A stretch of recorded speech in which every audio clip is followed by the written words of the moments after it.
America కాస్కోలో ఏదేదో చూసాం కదా, ఆఖరికి ఫ్రోజన్ వెజిటేరియన్ థాలీ కూడా దొరుకుతోంది ఇప్పుడు. ఓ దండిగానే ఇచ్చాడు. ఇదేంటి ఇది? దాలా? చూద్దామండి. ఈ ప్యాకేజీలో ఏముంటాయో లిస్ట్ ఇచ్చేసాడు. మలై కోఫ్తా దాల్. సో ఇది నాకు తెలిసి దాల్ అనుకుంటున్నా. అబ్బా, సమోసాలు 4 మినీ సమోసాలు, పకోడా. వావ్, 2 అపటైజర్లు ఇచ్చాడు లిటరల్లీ. అండ్ ఇదేదో చట్నీ, సిలాంట్రా, కొత్తిమీర చట్నీ.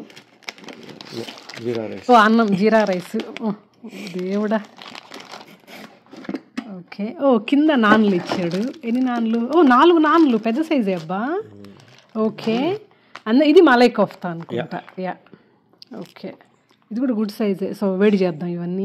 ఎయిర్పోర్ట్ ఫుడ్ లాగా కదా, ఎయిర్పోర్ట్ ఫుడ్ లాగా ప్యాక్ చేసి ఇచ్చేసాడు. అది 11.99కి గుడ్ ప్రైస్. ఇది ఇద్దరికి అవుతుందని చెప్పారు. సో కుకింగ్ ఇన్స్ట్రక్షన్స్ ఇక్కడ ఇచ్చాడు. ప్రతి మచ్ ఎయిర్ ఫ్రై లేకుండా అంటే అవెన్, కానీ కూరలు మాత్రం మైక్రోవేవ్ చేయమని చెప్పాడు. సో మేము మాత్రం బౌల్లోకి ట్రాన్స్ఫర్ చేసుకొని మైక్రోవేవ్ చేద్దామని. సో సిలాంట్రో చట్నీ కూడా ఒక బౌల్లోకి ట్రాన్స్ఫర్ చేసుకున్నా. అదే అండి కొత్తిమీర పచ్చడి. సో 4 ఇచ్చాడు, ఒకటి చాలు అనుకుంటున్నా. సో అపటైజరు ఇన్ని. సో అన్నం కూడా వేడి చేసాము పొగలు కట్టి మైక్రోవేవ్లో. సో ఇది మలై కోఫ్తా అంట.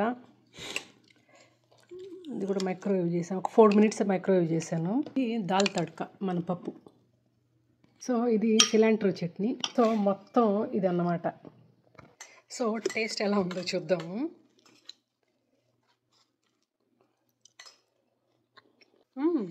బాగుంది. ఫుడ్ అయితే బాగానే ఉంది. అంటే మలై కోఫ్తా ఇంకా తెలిసిందే కదా, టిపికల్ నార్త్ ఇండియన్ స్టైల్లోనే ఉంది. ఈవెన్ దాల్ తడకా కూడా. సో ఇది ఫ్రోజన్ ఫుడ్ కదా, సాల్ట్లు అవి ఆబ్వియస్గా ఎక్కువ వేస్తారనుకుంటా. ప్రిజర్వేటివ్స్ కూడా ఉండొచ్చేమో.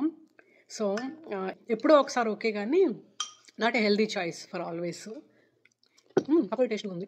సో ఇదండి నా ఒపీనియన్.